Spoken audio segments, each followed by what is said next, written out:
dito ako, hinihintay ko pa yung aking luggage. Kasi parang wala na. Huwag na namang iiwan yung luggage ko sa Cebu. Makakaloka.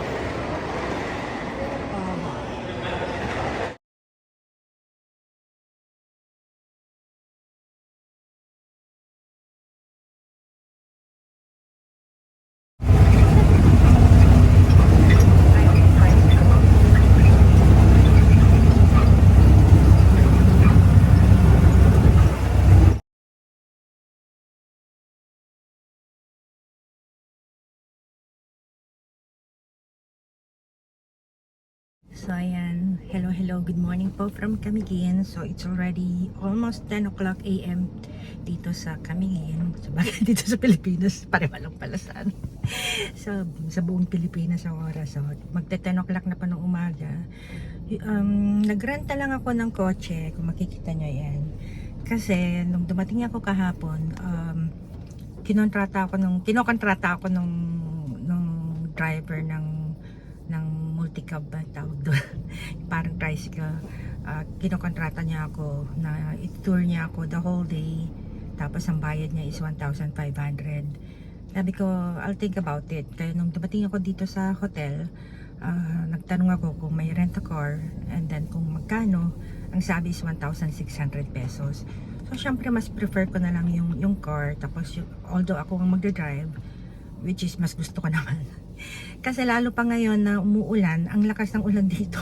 Wrong timing ang punta ko, kaloka. Paano ako magbi-beach, o diba? Pero kumbaga, syempre mas convenient yung nakakotse ka. Tapos yun nga, kaysa sa tricycle, masyadong matagtag kasi yung tricycle. Tapos 100 pesos lang naman ang difference. Although syempre pagka papalitan ko rin yung gasolina, pero hindi naman ganun katakaw naman siguro sa gasolina, kasi ilang tourist spots lang naman ang pupuntahan ko dito. Mag-iikot lang ako dito sa Camiguin kung ano makikita dito. Na-google ko na kung ano yung mga tourist attractions na pwedeng puntahan, tsaka yung mga restaurants na gusto kong matry. So ayan, by the way, dito ako sa may Mabini Hotel naka-stay, kasi yung unang binook ko, which is a resort, kasi last year pa ako nag-book, kasi nung bago yata ako bumalik sa stage. Basta matagal ko na siyang binook. Kaso naka-receive ako ng email na may problema yata yung resort, kasi nga 'di ba nagkaroon ng bagyo-bagyo ganyan. So kinancel nila yung booking ko, and then naghanap na lang ako ng another itong Mabini Hotel. Upon reviews, nagustuhan ko naman yung mga reviews, so dito ako pumunta sa may which is 4 minutes drive lang yata from 4 or 5 minutes drive from the airport dito sa Camiguin. And then yun nga, okay naman siya, very spacious yung room, and then yung mga towels, yun ang gusto ko. Puting-puti pa yung mga towels. I have 2 beds, kaya nagulat ako. Sabi ko, dalawang bed. Although, syempre, kung may dalawang bed, maraming unan. And then, ayun, kaya nagustuhan kong maraming unan. Buti na lang, hindi ko nadala yung travel pillow ko, kasi nga masyadong maraming dadalhin kapag dinala ko pa yon. So, ayun, natuwa ako na 3 unan ko. And then isa pang kinatuwa ko nga, yung mga towels mapuputi pa sila. Yung mga hotels kasi pagkano, 'di ba, yung namumutin na yung kulay ng hotel. Although wala silang elevator, tapos doon ako sa 3rd floor, okay lang naman, umakyat ng hagdan. Although hindi kasi siya hindi pantay yung kaya kailangan nakatingin ka talaga, kasi matitisod ka, mahuhulog ka sa hagdan pagka hindi ka nakatingin. Ayun, tapos mababait yung mga staff, so natutuwa naman ako. Ayun, so far hindi, isang reklamo ko lang, may mga naririnig akong kahol na aso. So, siguro aso ng mga kapitbahay nila dito. Tapos gustuhin ko mang maglakad sana kahapon para kumain, kasi nung tinignan ko may mga 4 minutes, 5 minutes walking distance lang ng mga restaurants. Kaso nga, dahil may naririnig akong aso, baka mamaya, 'di ba, dito sa Pilipinas uso yung nakakalat yung mga aso, eh baka makagataw ng aso. Kaya nag-decide na lang ako na sa kwarto na lang kumain, nagpa-room service na lang ako. Ayan. So now, going to my first stop. See you later.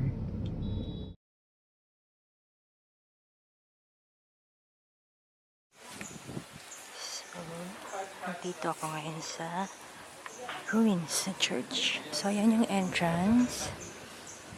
And then, yeah, may entrance fee na 50 pesos. Binibentahan ako ng kandila natin. Oh wow, this is really nice.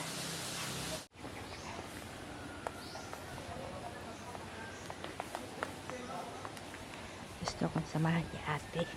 Sabi ko wag na lang kasi maiilang ako. Ayan siya.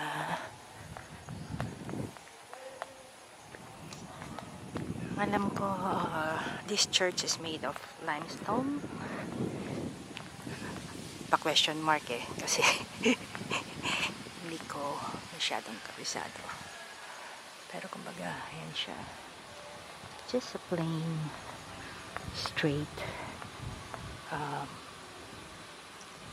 Siyempre nga simbahan, lahat naman ng simbahan ganito na maluwang kasi nandiyan yung mga upuan, di ba? Buti na lang hindi na umulan dito banda. Kanina lakas ang ulan nung malapit na ako dito. So ayan, very nice.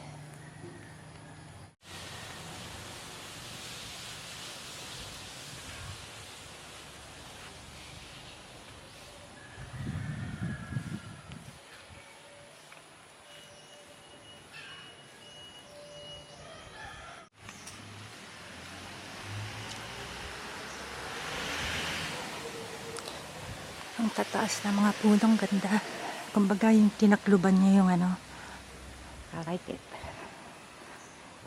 Dito naman tayo. Ano meron dito?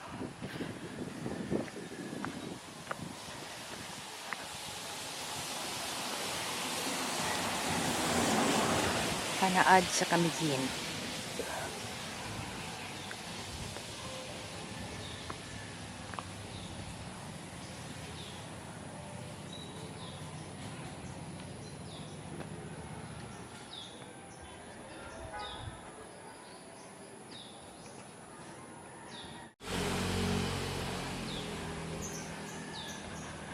Yung picture si Jody Santa Maria na ano eh, tsaka si there's a dog. Sabi ko na pang aso dito, kawala. May ano, hindi ko, asan kaya yung puro na yun? Yung mataas na puno yun ngayon. Gusto ko mag-picture din doon. Hi doggy, don't bite me, okay? Okay, dinedma niya ako. Kagota siya.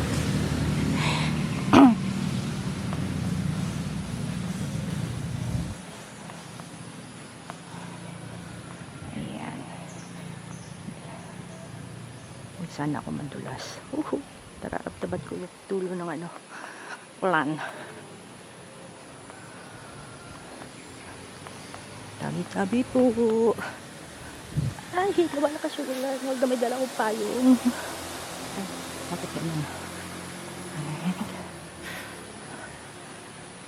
Makikita nyo, nandun na yung dagat, oh. Kaso naman kasi umulan. Tapos talaga.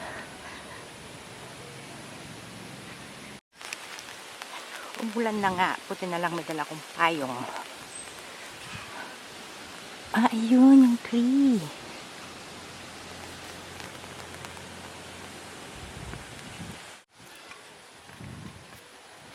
Ayan, gusto kong picture doon.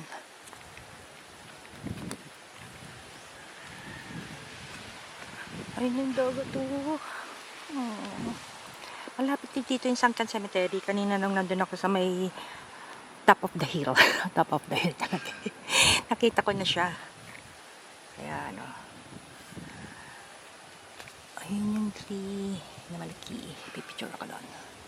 Ganda. Ayan. Makikita nyo ang ganda. Nakaupo po ako kanina. Hello po.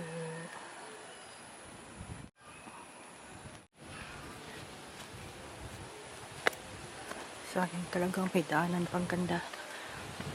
Ayan, old church ruins.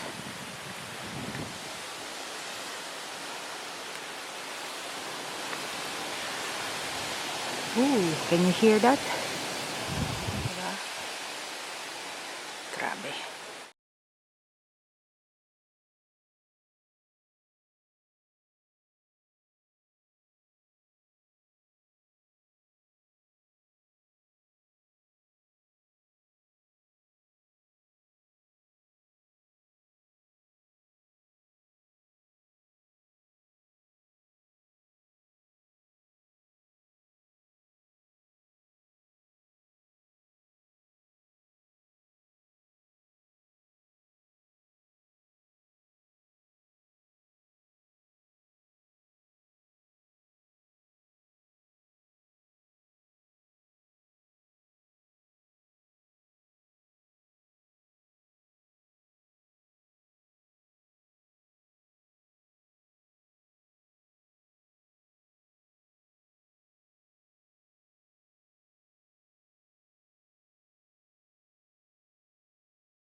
Ayan na naman yung ulan. So, buksan ko lang yung ating payong. Ito yata yung kumbento. Ayan, yung malaking tree nga sa likod.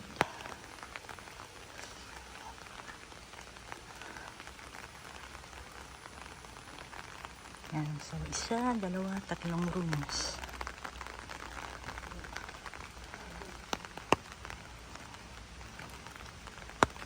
Oops.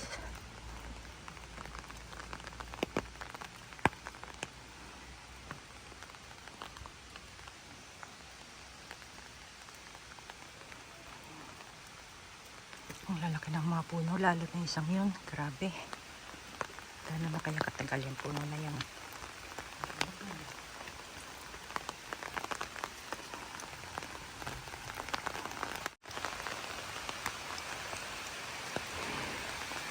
Ooh, I can hear the splash of the waves.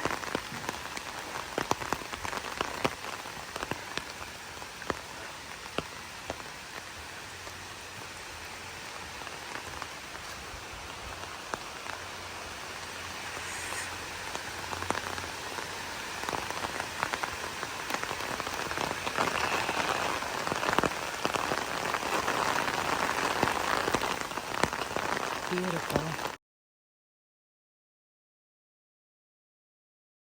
Ito naman may restroom.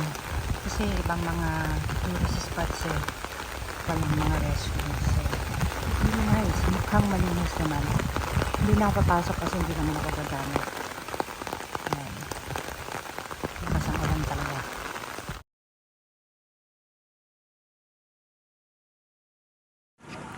So, dito yung papasok sa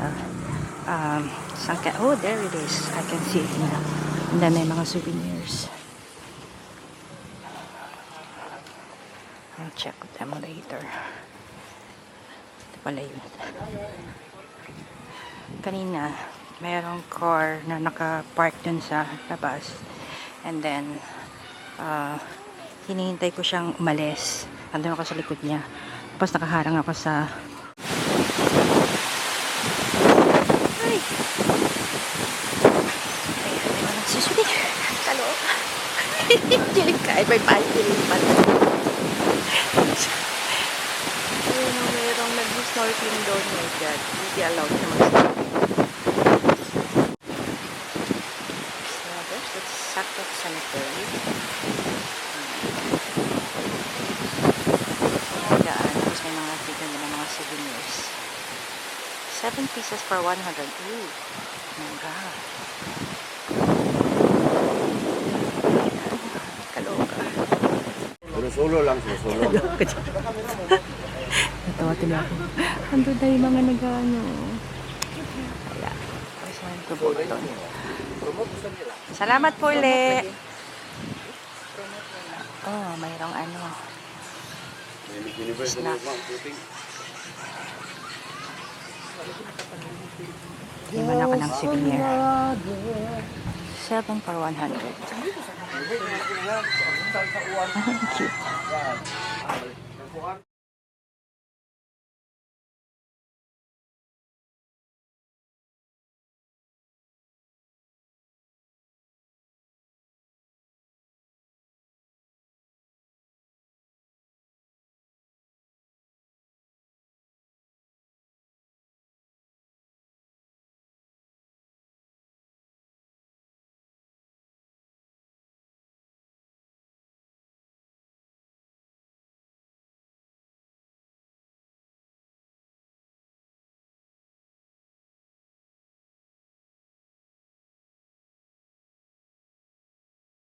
Oo.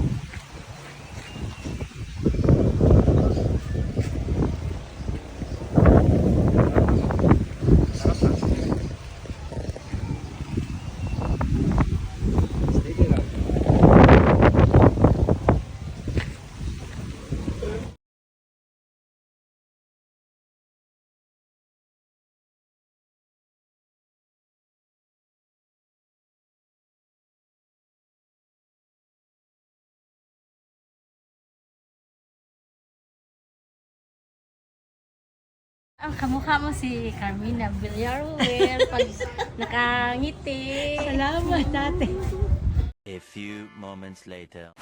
So, nandito ako ngayon sa Tuasan Falls. So, may entrance fee, magbabayad ka dito ng 75 pesos. Tapos, kung gagamit ka ng amenities, may extra fee pa. So, ito na. I'm going inside na. I can hear the falls. Ayan. Operating hours. 8 a.m. to 5 p.m. Muulan pa rin. So, kanina, galing ako sa Sunken Cemetery. So, nag-drive ako papunta rito.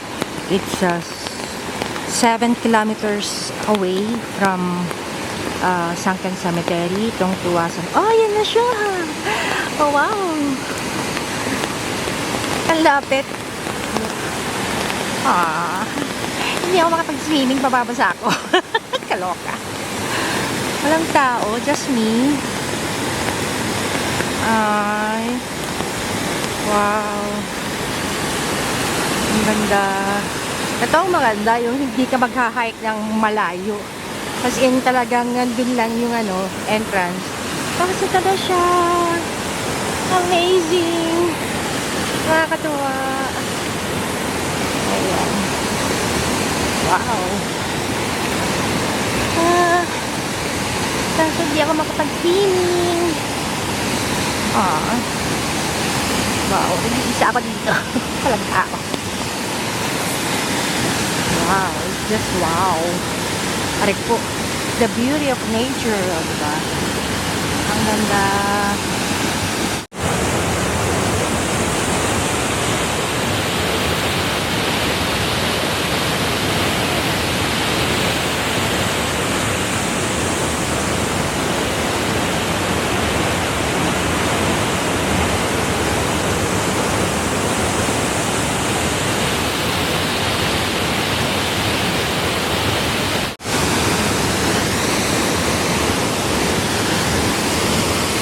Hintayin ko lang aking paa.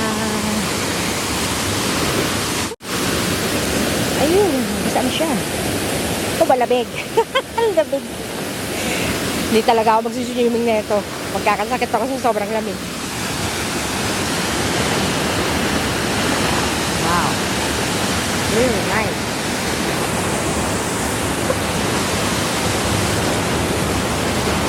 Ayan, sana yung aking paa. Buti naman tumigil na yung ulahan. Pero may dala akong payong. You see?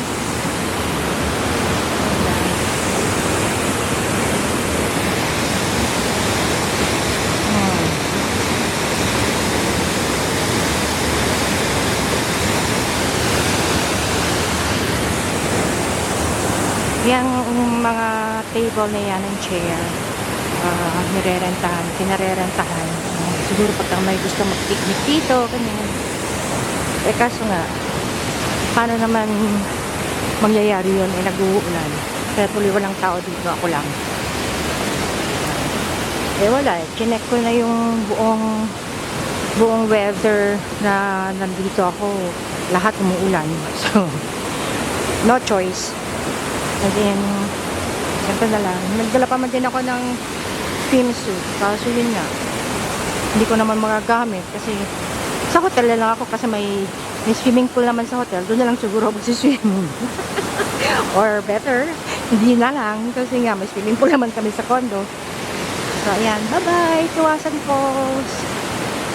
I'm so glad to see you. Ayan. Okay. Balik na ako.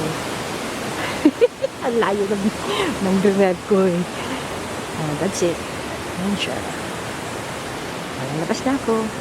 Finish. Dapat dito umuulan dun sa Play Falls, hindi. Kaloka. Ayoko nang buksan tong nililipad yung aking umbrella. Ano kaya meron doon? Lahat sila nagsiselfone. So, ito yung rate. If you wanna know. A few moments later.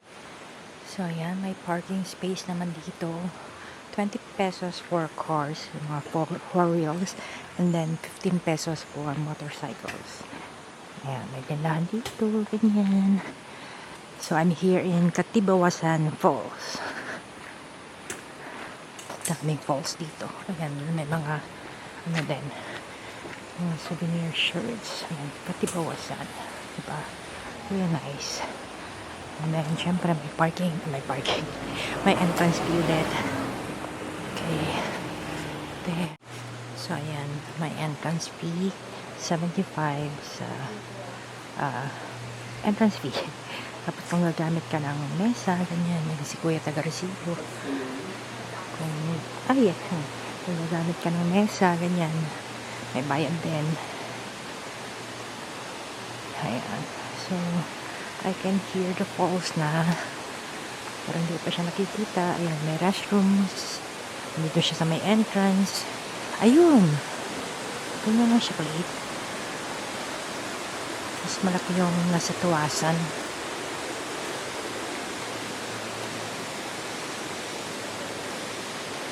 Nice.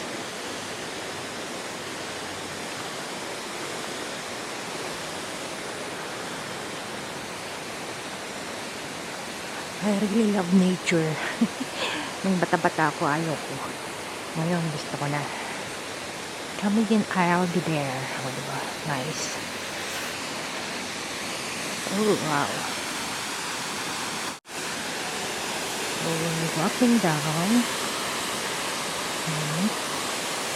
Tingin na ako sa hagdan muna. At baka ako'y mahulog. Mahirap na.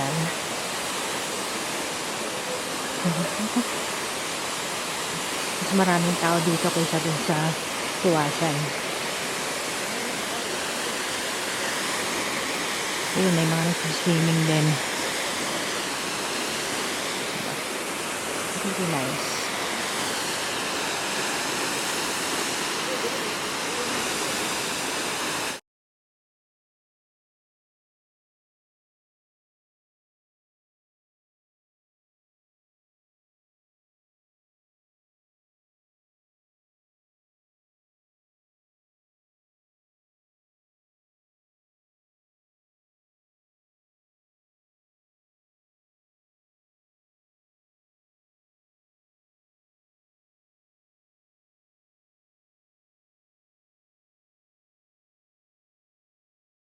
Nagsiswimming. Hindi pa.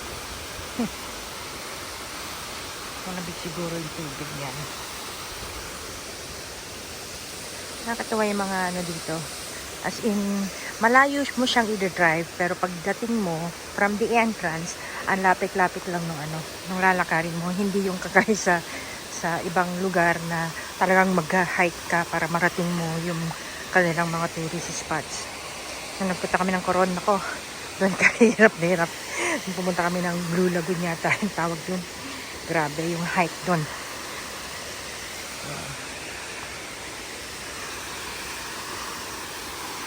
Ganda.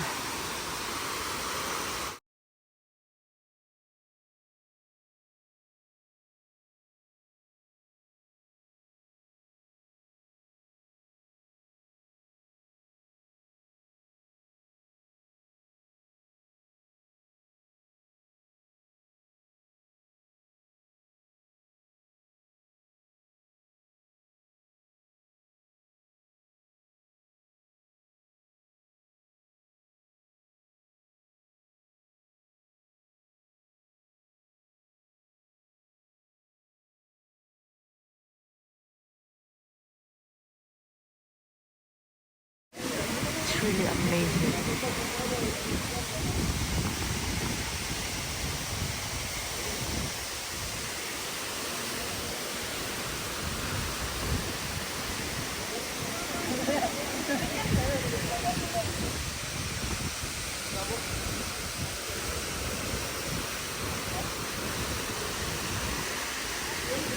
The next day.